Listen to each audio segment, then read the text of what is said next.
Ivy and I had been locked in a bitter rivalry for years, scheming and clawing for dominance. Yet when rebel forces surrounded the palace, she sacrificed herself to save me. With her dying breath, she glared coldly, "I'm not as heartless as you. I'd never harm an unborn child." But I hadn't touched her baby. Before I could explain, an arrow pierced my chest, sending me collapsing onto her lifeless body. The emperor we'd both fought to please stood above us, bow in hand, smirking as he embraced his new favorite. What exhaustion, playing this charade with you both. The scales fell from my eyes. Our feud had been his political theater all along. When I opened my eyes again, I found myself back at the day of Ivy's miscarriage. Chapter 1. That harlot dares hold blessings for her bastard in the hall of annual prayers? The sacred space meant for national prosperity. Anti-use venomous words made my breath catch. I'd been reborn to this cursed day. In my previous life, John had taken Ivy to the imperial altar under guise of seeking safe delivery. What seemed like doting on his childhood sweetheart turned out to be calculated treachery. His own staged assassination caused Ivy's miscarriage and permanent infertility, while planted evidence from the Wilson family's token framed me for the crime. The Wilsons lost half our clan to prison tortures. John's manipulations turned the Peters against us. 3 years of escalating retaliation until both families lay in ruins. Even as mortal enemies, Ivy had shielded me during the rebellion's final hours. "I'll draw them east. Get the royal children out." Her last sneer held dying fire. "Don't flatter yourself. I just won't sink to your child-murdering ways." The arrow through my heart came from John's bow. His gloating confession still haunts me. "Did you enjoy the bone orchids? Watered with Wilson blood. The vase? Your nephew's skull."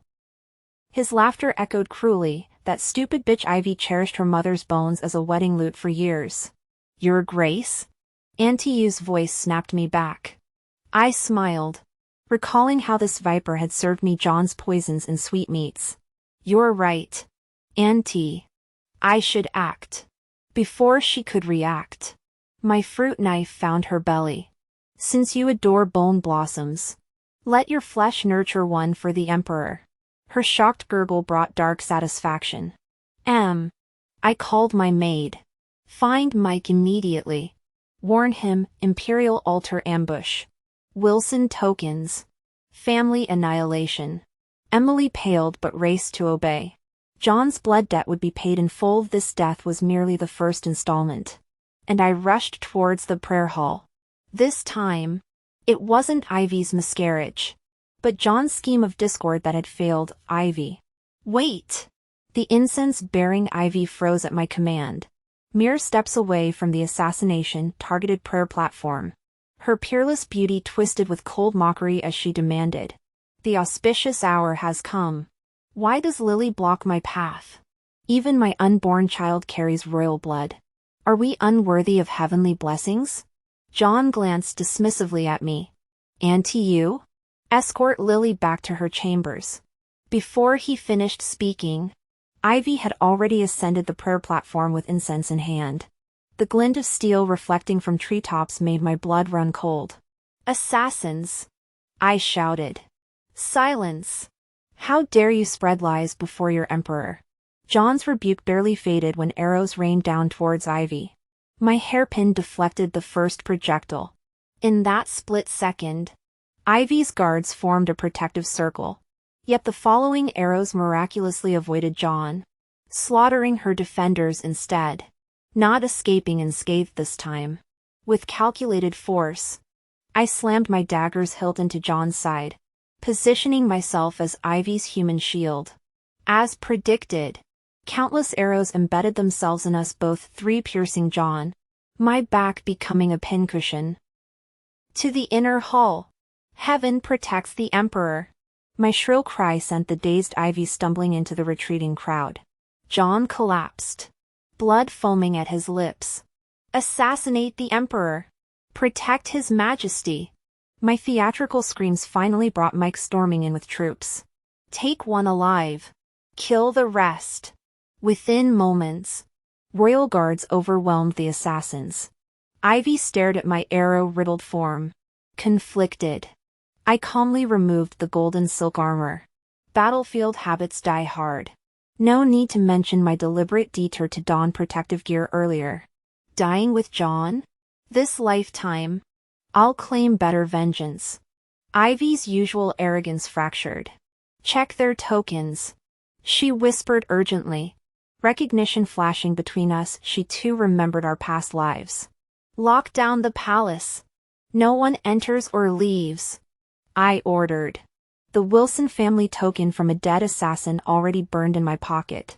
Their lineage spared. Though concussed. Ivy retained both memories and pregnancy. We'd cheated fate again. But John wouldn't receive his antidote tonight, not with palace gates sealed tight by my command. Even if he doesn't die, I'll strip him of his dignity. John was poisoned by a rare toxin with no antidote or countermeasures. The entire palace was thrown into chaos. This poison isn't difficult to cure. Nor is it fatal. Aside from losing speech and mobility, he can still hear every word we say and remains acutely sensitive to pain. Ivy clenched her fists, eyes burning with hatred. I smiled in agreement. Since he used 3 arrows to annihilate the Peter and Wilson families, why don't we turn those arrows into his living hell? Ivy looked up at me. You. I nodded. A cursed end. Swallowed by regret. Her lips curved into a frosty smirk. His Majesty has devoted himself to us, how could we stand idly by? So I issued the order, if the imperial physicians fail to devise a solution by sunset, I'll have your heads. My ruthlessness sent tremors through the entire medical bureau. Under pressure, a desperate physician spoke up. There's a folk remedy called processed human feces that neutralizes toxins.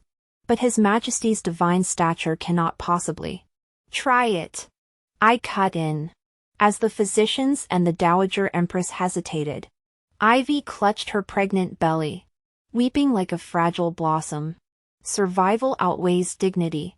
He promised to watch our child be born, he can't break that vow. Ivy, usually prideful, now wept with such delicate fragility that even the Dowager Empress tearfully relented. We have no choice. While John's eyelids twitched violently, eunuchs pinched his nose and forced the foul mixture down his throat. Ivy wailed loudly, ensuring he'd hear every word. His Majesty, who cherished cleanliness his entire life, is now swallowing filth. This humiliation seeps from his guts to his skin. My poor John, endure this. Just a little longer. His body trembled, but guards pinned him to the bed. To showcase marital devotion, I pried his jaws open with a spoon myself. Feed him slowly. Don't let His Majesty choke. The spoonfuls of torment lasted half an hour. For John, whose life had been smooth sailing, this was his greatest suffering. Why isn't there any improvement? I paced anxiously. Ivy instantly understood, dabbing her eyes with a handkerchief. The dose must be insufficient. When I feigned reluctance, she reddened her eyes by rubbing them. I'd sacrifice anything for His Majesty's health. If hesitation costs his life, how will you face our ancestors? I yielded with a sigh. Then His Majesty must endure this bitterness for the sake of the nation. The Dowager Empress, initially opposed, acquiesced upon seeing my resolve. John and I had been married for 7 years. I'd taken blades and poison for him, even lost 2 children for his ambitions. The Wilson family's loyalty was unquestionable. Empress, you must preserve your strength, the Dowager Empress urged. Witnessing my anguish, the palace depends on you. I nodded tearfully, perfecting the image of a virtuous ruler. But Ivy turned away and ordered Mike to purge the Wilson family thoroughly. Spies from our past life and traitors of this lifetime were all exterminated under clever pretexts. Yet after 2 days of forced enemas showed no improvement in John's condition. Ivy reaffirmed the second approach, though bone-scraping treatment would overwhelm ordinary men. Who do you think John is? The true son of heaven. Supreme sovereign of the realm. How dare you equate His Majesty with common folk? Is this contempt for the throne or the entire imperial house? As the imperial physicians trembled under their sweat-drenched robes, I made the final decision. Her Majesty the Consort makes fair argument. Proceed. Amid the Dowager Empress' displeasure, Ivy clutched her abdomen while gazing at the cloud-dappled sky beyond the palace walls, murmuring brokenly, I need John to live. Without him, I'm but a walking corpse. The hollow despair in her eyes could move stone. The head physician shook his head in awe. No wonder Consort Ivy had been the Emperor's childhood sweetheart. Her devotion truly profound. Watching blades slice into John's flesh, leaving him drenched in cold sweat yet unable to move or scream, became our private entertainment as we leisurely finished 2 bowls of bird's nest congee. How my heart aches. Ivy sniffled between bites of candied fruit. If only the anesthetic didn't risk respiratory failure, His Majesty might be spared this agony. I nodded solemnly. Blame those assassins who poisoned their arrows. Such wickedness. Our eyes hardened in unison. Compared to John's schemes pitting us against each other, this pain was mere interest on his debt. In our past life, though Ivy had diverted rebel forces, I never escaped the palace as she'd hoped. An arrow pierced my chest mere 100 paces into flight, loosed by John himself. His frosty gaze preceded guards tossing a mutilated body before me. Torn crimson silks clung to ravaged flesh, the phoenix hairpin dangling from matted locks, leaving no doubt this broken thing was Ivy. The woman who'd been proud all her life now gasped her final forgive me before seizing my hairpin to plunge into her slender throat. Blood sprayed as her light faded, while the princes and princesses she died protecting flocked behind John, watching our demise with cold detachment. Amanda emerged then. The woman supposedly perished during travels. Sneering, dying fool, grieving for another? She blocked my ambitions for decades. Letting me vent through her corpse was her final service. John regarded me with weary disgust. This marital farce exhausted me. With the Wilson family extinct and the Peter clan broken, no one remains to challenge my rule. Useless knives that turned on each other, you've outlived your purpose. Treasure this intact corpse as final marital courtesy. His finger brushed my belly. That tumor inside you was never meant for this world. Only then did I understand Ivy's devotion. My sacrifices. All fed to wolves. Our lifelong rivalry? Mere theater orchestrated by John. Having outlived usefulness, we made way for his true love. As guards advanced, I smiled bleakly. What marriage ends without company? Twin hairpins flew before they could react, embedding in John and Amanda's brows. Steel pierced my back as I collapsed laughing onto Ivy's corpse. Next life, we'll make his death linger. The universe proved receptive.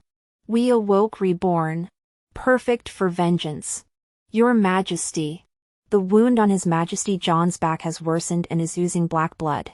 The physician's words snapped me back to reality. Black blood? I recalled.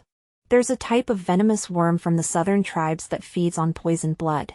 They burrow through flesh to cleanse toxins, though it's rather painful. The physician inhaled sharply. This unorthodox method seems too risky. Ivy dabbed her eyes theatrically, gazing at John's barely breathing form. If possible, I'd take his place myself. The fate of millions rests with His Majesty. I nodded. When chaos reigns, this excruciating pain will spread to every commoner. For the people and the nation, His Majesty won't refuse. The physician bowed. Your Majesty Lily embodies true nobility. Hundreds of worms crawled through John's organs, their gnawing agony leaving him wishing for death. Yet this torment would last 7 full days. We watched him convulse, vomit black bile, and soil himself like an infant. Ivy pressed a perfumed handkerchief to her nose. You're tearing my heart out, my beloved. Meanwhile, she lounged on a daybed with 4 maids massaging her limbs, reading correspondence from the Peter family. The Wilson family had heeded my warnings and fortified their defenses.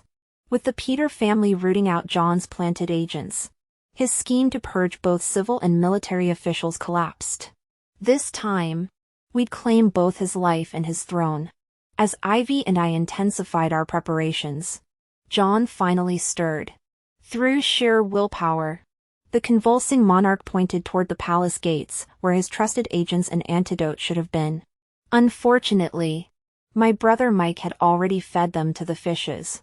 Seizing John's trembling hand, I crushed his last hope while twisting the knife. The ancestors bless us. The worms show effect. Ivy wept crocodile tears. Let's increase the dosage. Perhaps he'll awaken in 5 days instead of 7. The Dowager Empress brightened.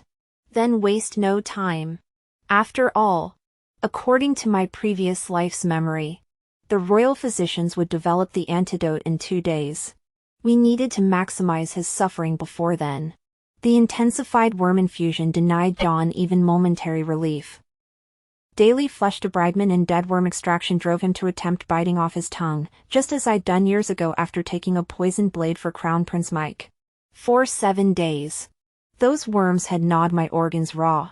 Now rain made my bones ache. Sunlight made my skin crawl. Yet John had confined me to the palace under the guise of convalescence. Turnabout was fair play. Even if he survived, he'd convalesce for life. Your Majesty. His Majesty's breathing weakens. Should we? Outrageous! Ivy sprang up, her jeweled nails threatening the physician's eyes. Prepare ginseng tonic immediately. His Majesty must stay alert. The physician looked to me. I gave a regal nod. Did he think fainting would bring respite? How could we let him have his way? We forced 3 bowls of potent herbal tonic down his throat to keep him alert. John continued to writhe in excruciating pain, convulsing and foaming at the mouth. Your Majesty's suffering is necessary for survival, I murmured, watching his agony with hidden satisfaction. When I endured similar torment after losing my full-term child, you called pain the ultimate remedy. How right you were. My hands trembled with performative concern as I adjusted his sweat-drenched sheets.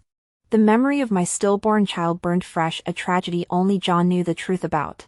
Ivy's mocking voice cut through the chamber. His Majesty's fortitude surpasses yours. Sister. Were he conscious, he'd demonstrate true imperial resilience. John's eyelid twitched violently. Perfect. I collapsed dramatically by his bedside 3 times that week, earning universal praise as the devoted queen. Even the execution of Auntie Yu, the poisoner, was celebrated as righteous justice. Let the world believe my devotion while John choked on his own schemes. When the royal physicians finally presented the antidote, Ivy and I exchanged knowing glances. Administer it immediately, I commanded. Well aware the cure carried permanent consequences: eternal sunlight sensitivity, bone-deep aches during storms, and crippling migraines. My wedding gift to the man who'd orchestrated my poisoning. For 3 days we tended to his worsening condition until he awoke, hatred burning in his bloodshot eyes. My queen has been most attentive. Your life is mine, as mine is yours, I replied sweetly. The Empress Dowager chimed in. Lily hasn't slept these 10 days, wasting away with worry. In truth, my gaunt appearance came from purging John's toxins, not vigil keeping. When John demanded updates on his staged assassination, I launched into theatrical fury. Those cowardly bastards planned this attack too well. Were they here, I'd feed them sewage and crush their manhoods. His gag reflex activated at sewage, poetic justice for the fecal-smelling antidote he'd forced down my throat weeks prior. As he retched, I patted his back with feigned concern. The stench of medicinal herbs clung to us both, but only I knew which poisons still lingered in his system. Let him savor this bitter victory. Every sunrise would now bring fresh torment, courtesy of his devoted queen. Not much, just 2 barrels. He vomited even more violently, unable to bear watching. I advised, Your Majesty shouldn't disdain it too much. Whatever's been ingested for 10 days can't be vomited out now. Fortunately, I've sealed the news. Apart from Ivy and the imperial physician knowing, The other palace sisters remain unaware. They'd still gladly kiss you. John's expression turned frosty. Lily! Remember your position. As the queen now.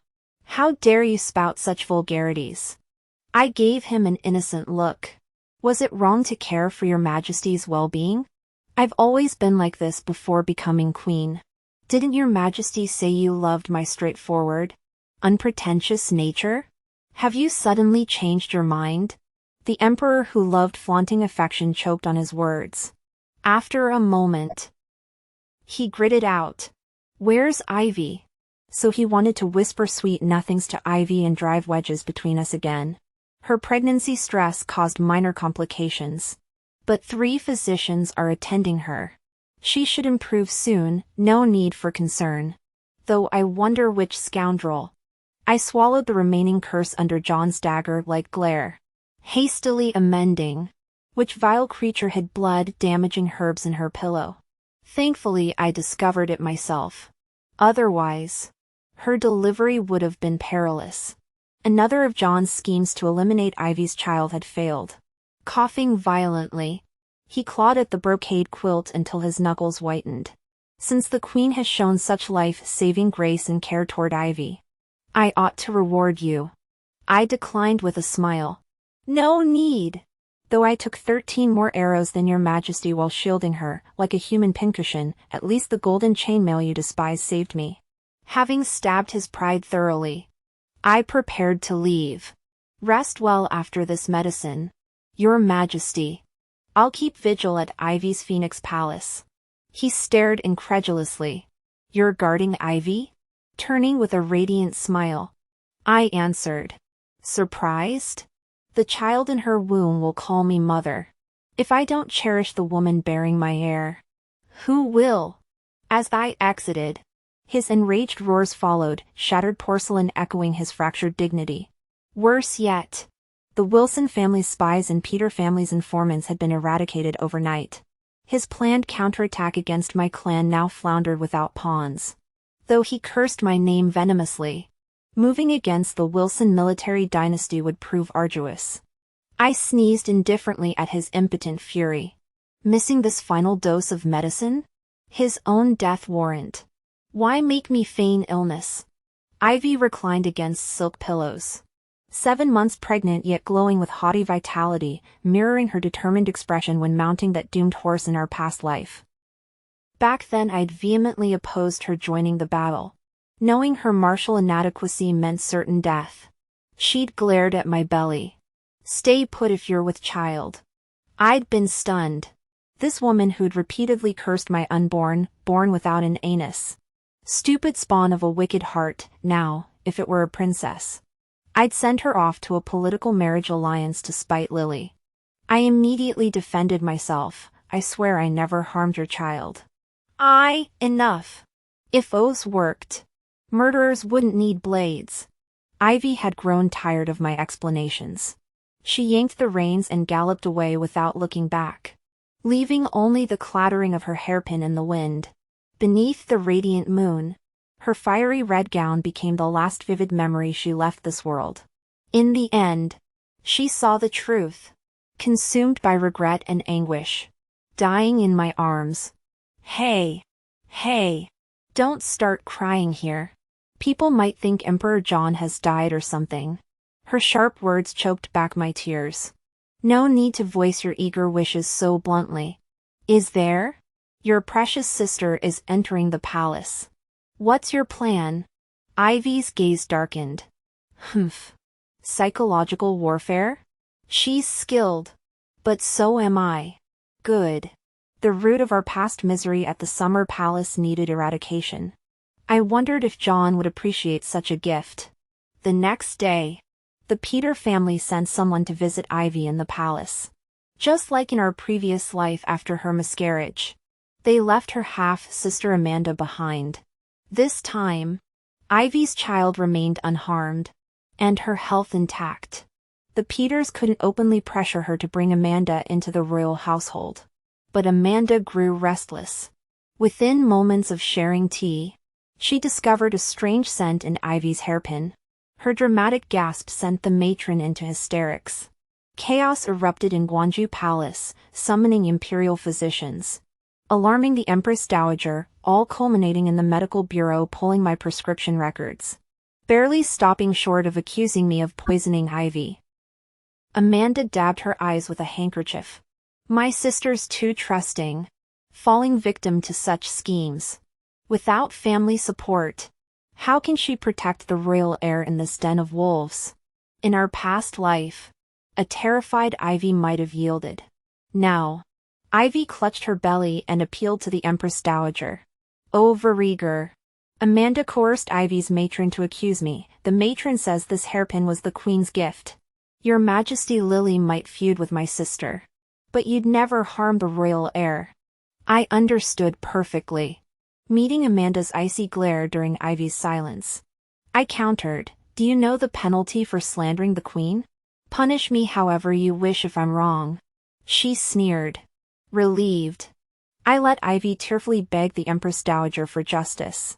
5 esteemed physicians spent half a day examining the deadly poison, only to identify pearl powder. Our trap had sprung.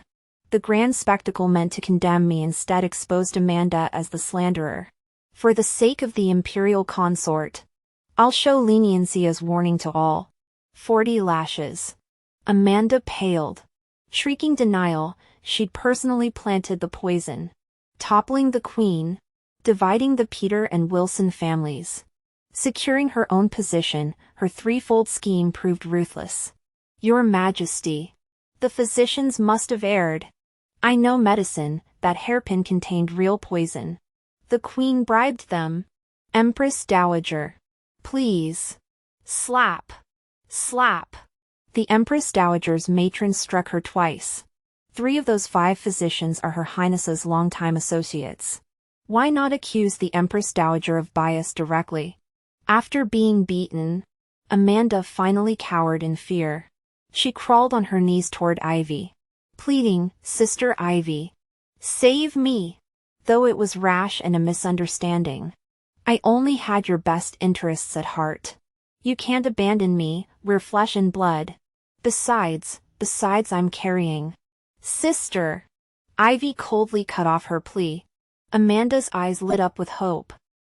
Only to be doused by icy words, slandering the Empress Warren's execution by beating. Her Majesty Lily showed mercy by sparing your life.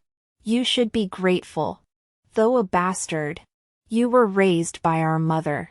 This shameless behavior tarnishes the Peter family's reputation. No, Amanda's secret died in her throat as guards gagged and dragged her out like a carcass.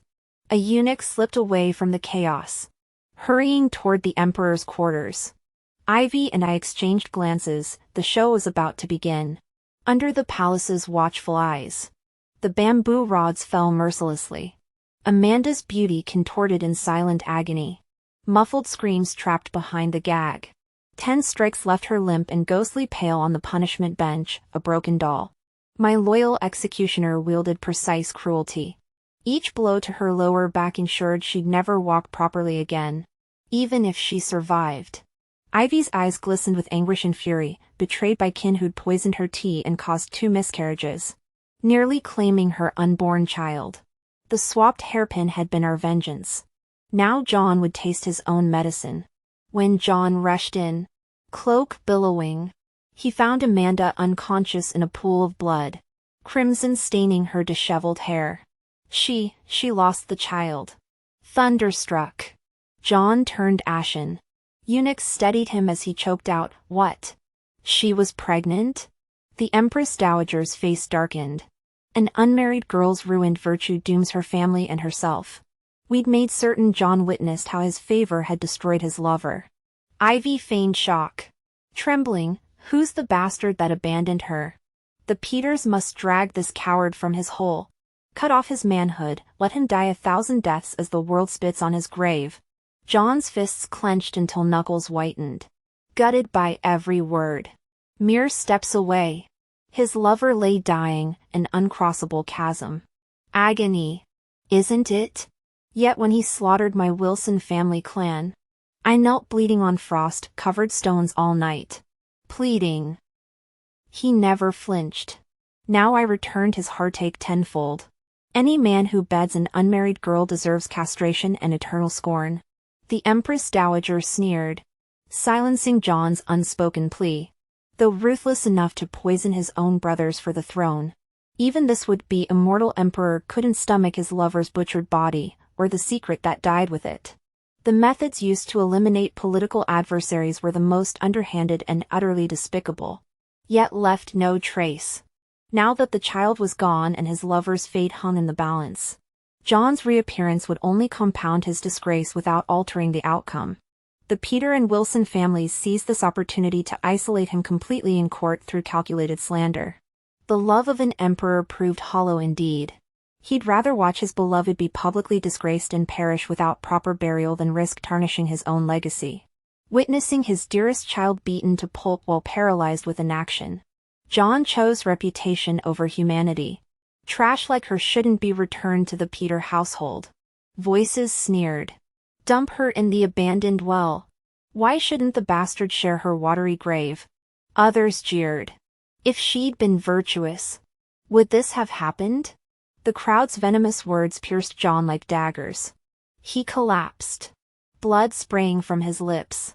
Ivy and I exchanged satisfied glances as the chaos unfolded. The Dowager thundered, "Remove this filth from His Majesty's sight." With John incapacitated, even the Peter Patriarch couldn't salvage Amanda's fate. Within weeks, Amanda was exiled to a convent to preserve family honor. Coincidentally, the Peter Patriarch suffered a tragic accident after heated arguments with his wife, conveniently bedridden during critical decisions. Brute force brings self-harm, Ivy remarked, burning incriminating letters. Precision strikes cripple permanently. Her grandfather's investigation had exposed the truth. Her father's rise through marital exploitation deserved terminal disgrace. The tragedy began decades earlier when Ivy's mother, the Peter family's treasured heiress, was compromised into marrying beneath her station. Her husband's true devotion lay with Amanda's mother, who'd already borne Mike, John's current right-hand man, instrumental in the Wilson-Peter massacre during previous political purges. Mother nurtured a viper at her breast. Ivy seethed. Only discovering Amanda's pregnancy revealed the betrayal. The cruelest twist came later. John's gifted lute to Ivy used her mother's femur as soundboard. Since His Majesty favors drums, Ivy mused coldly. Perhaps human skin parchment would make fitting tribute. But fate intervened before her plans materialized. Through it all, the bitter lesson resonated: emotion proves women's weakest link.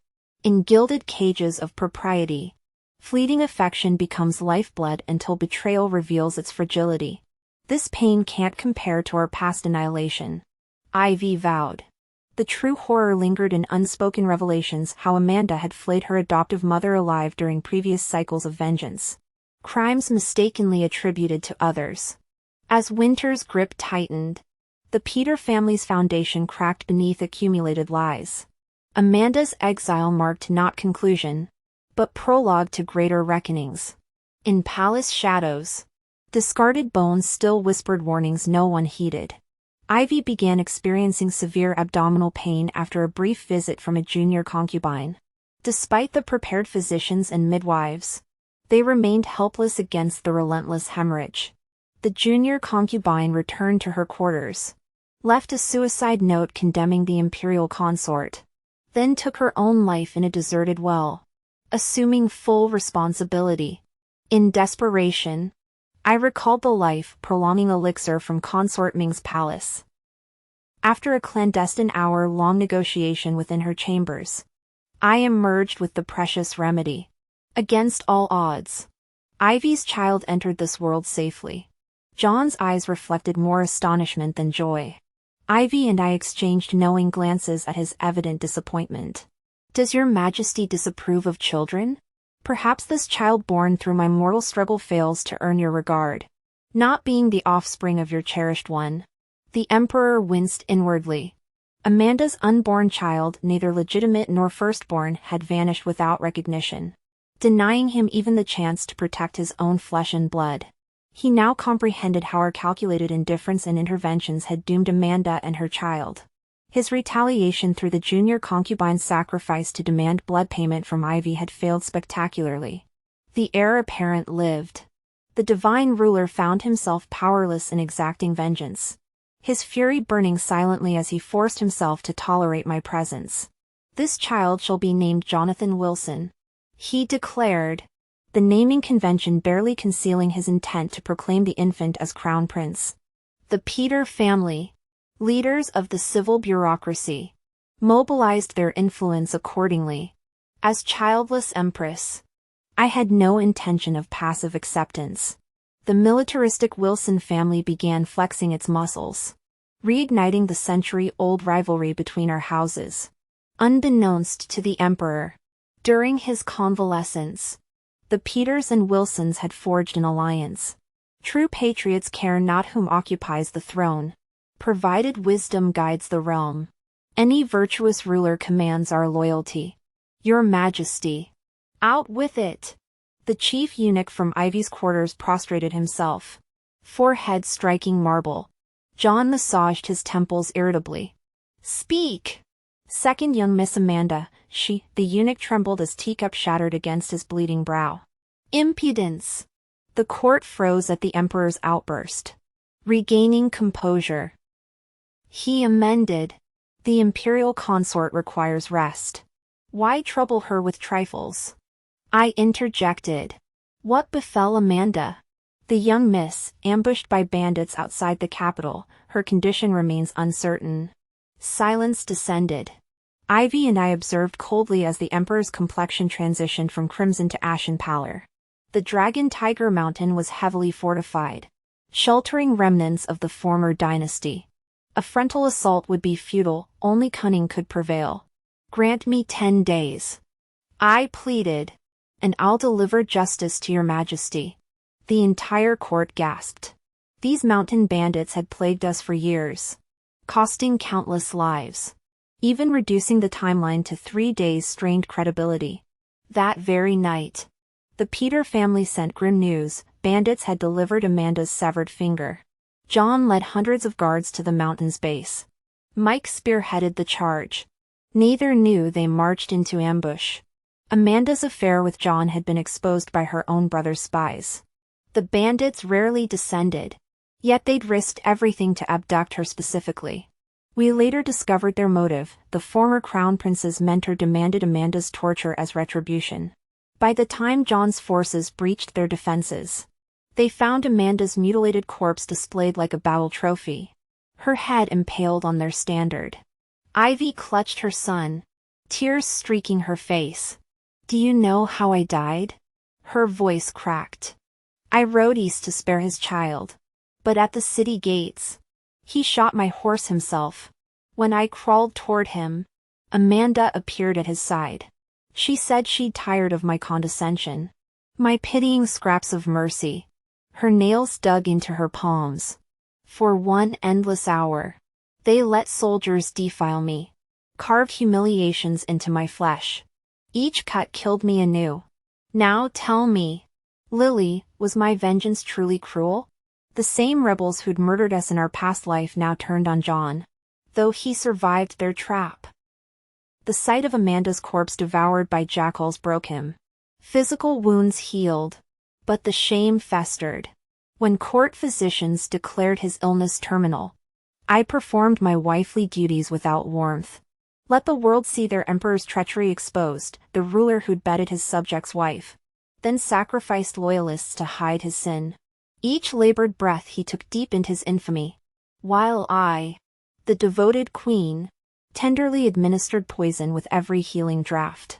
In the end, John succumbed to the resurgence of uncleared lethal toxins, suffering splitting headaches and mental derangement. Paranoid and temperamental, he left both the court and the inner palace in perpetual unrest. He doted on the powerless yet obedient Lady Ming, repeatedly demanding during his frenzied episodes whether he'd be remembered as the greatest emperor. Though Lady Ming flattered him sweetly, she avoided him after conceiving that child being her life extension elixir bought insurance. In these palace walls, her wisdom shone brightest, desiring only offspring without further ambition. One day behind the imperial garden magnolias, John overheard the pregnant consort sigh, "His Majesty's path leads only to infamy. Were it not for securing an heir, I'd never humor this lunatic." Only then did he realize the court and harem had long been controlled by the Peter and Wilson families. We'd merely been humoring the madman's theatrics. When John finally coughed blood and collapsed, the corrupt regime's fall brought more celebration than chaos. The court remained stable, the harem dry-eyed. A babbling crown prince nominally presided over court affairs under the minister's guidance, though countless petitions were actually processed by Ivy. Trained in the Peter family's statecraft, she handled them effortlessly. Munching grapes, I watched her bustling silhouette and offered the plumpest fruit. "You're too occupied for card games now." Exasperated by my leisure, she chided, "You'd relinquish power so easily? Fear no usurpation?" I shrugged, "Take the drudgery if you wish. I'd rather play cards with Lady Ming and Lady Jin." Sighing, she returned to the documents. "These might keep me till dawn." "Then I'll keep vigil with you," I insisted. By candlelight, her proud features softened. "Who asked for company?" "None, my voluntary choice," I conceded, receiving her mock glare alongside summoned fruits and even a foot-soaking basin. "Cold snacks bring chills," she cautioned. "Don't blame me for tomorrow's stomachache." While Ivy and I enjoyed comforts, Lady Jin endured torment. Daily tending John's poison-racked form exhausted her until toxins overwhelmed. As John writhed in agony seeking death's release, we three denied mercy. We too were cherished family jewels. Lady Jin declared, "Having been your Majesty's pawns, shouldn't the defeated gambler pay his dues? She'd always been my chosen instrument. Does your Majesty recall the guard witnessing your moonlight tryst with Amanda? The one you silenced at Way River's edge?" Her voice hardened. "He was my betrothed, an honest soul clutching my birthday hairpin when slain. Since that day, my birthdays ceased. I died then too. Now comes retribution, long awaited." Henceforth John suffered endless calamities: broken legs, snake bites, malign treatments ensuring maximal agony, mismended bones rebroken, putrid burns insect swarmed, meals of rancid slop. Through all, Lady Jin's smile never wavered. John secretly pleaded, "Lily, concubine Jin abuses you. Kill her, help me kill her. I need Ivy. Summon Ivy for me." Ivy emerged from behind me. "What would you have me do? Become your blade to slay Lily?" But you and I passed the point of reconciliation long ago. Understanding dawned on John's desperate face. "Ivy, our childhood bond. How did we grow so distant? Don't think ill of me. I was merely deceived by Amanda. My heart has always been yours." Ivy's smile held winter. "You visited Amanda daily under pretense of seeing me. That base-born schemer mirrors your own cowardice and cunning, a gutter rat recognizing its kin. Your love shelters only your wretched reflection." Her laughter turned sharp. "Spare me your sincerity. Even stray dogs would reject such worthless scraps." As we strode away together, concubine Jin's voice pursued us. "Since when does the son of heaven tattle like a schoolboy? That tongue deserves removal." 5 years later, when the new emperor ascended, war drums echoed from the northwest. "The throne is secure, Ivy. My time here ends." Tears traced her cheeks before she nodded. "The harem caged you half a lifetime. Go claim your freedom at the frontier. I'll wait, always." That night, the Dowager Empress breathed her last in Jingyang Palace. Meanwhile, the northwestern passes gained an anonymous commander. From the imperial heights, she shaped the Peter family's vision of prosperity. From distant battlements, I guarded the Wilson family's ancestral lands. Both of us became legends, the finest women our age would ever know.